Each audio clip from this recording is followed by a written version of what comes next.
kundalik foydalanadigan SPF kremlarimizga har xil shartli belgilar, sonlar nimani bildirishini bilarmi deylar. Bilmasanglar, ushbu videomiz sizlar uchun foydali bo'ladi deb o'ylayman. SPF so'zi bu quyoshdan himoya faktori degan ma'noni bildiradi.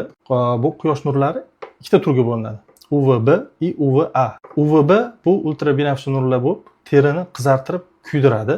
UVA bu quyosh nurlari terini ostiga chuqur kirib borib, qarish, pigmentatsiya, har xil dog'lar o'rni kelganda terini saratonni ham kelib chiqartiradigan nurlar hisoblanadi. SPF'dagi bu SPF sonidan keyin keladigan 15, 20, 30 sonlarini kremni quyoshdan himoya darajasi vaqtini belgilaydi. Masalan, SPF 15 bu где-то 93% himoya 2,5 soatlarga yetadi ta'siri.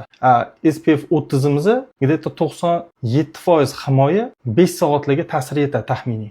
SPF 50 98% himoya taxminan bir 8 soatlarga ta'siri yetadi. O'sha u yog'i 50 SPF 50 dan yuqorisi SPF 100 gacha bo'lgan, o'sha 99% eng maksimal himoya hisoblanadi. Keyingi belgilarimiz o'sha UVA nurlariga qarshi bo'lgan PA+ belgilari. PA dan keyingi bitta plus bu yengil himoya darajasi. Ikkita plus o'sha o'rta, 3ta plus yuqori, o'sha 4ta plus eng maksimal himoyani bildiradi. Bir xil SPF kremlarimizda waterproof so'zini ham ko'rishingiz mumkin. Bu suvga chidamlilik darajasini belgilaydi.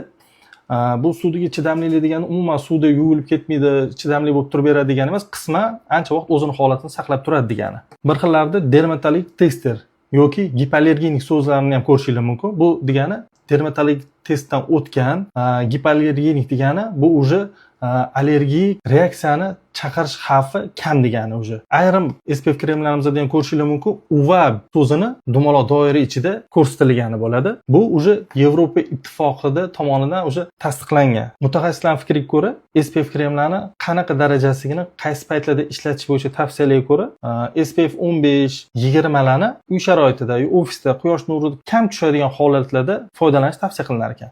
O'zi SPF 30, 50 larni o'zi sayrga chiqqanda, sport bilan shug'ullanganda, ko'chada ko'p bo'lgan holatlarda foydalanish tavsiya qilinadi. O'sha SPF 50 dan yuqori bo'lganini o'sha tog'li hududlarda, dengiz bo'yi sayohatlarga chiqqanda, umuman olganda quyosh nurlari o'sha kuchli tushadigan joylarda foydalanish tavsiya qilinar ekan. Kelgusida bunaqa foydali ma'lumotlarni o'tkazib olmaslik uchun obuna bo'lib qo'ying.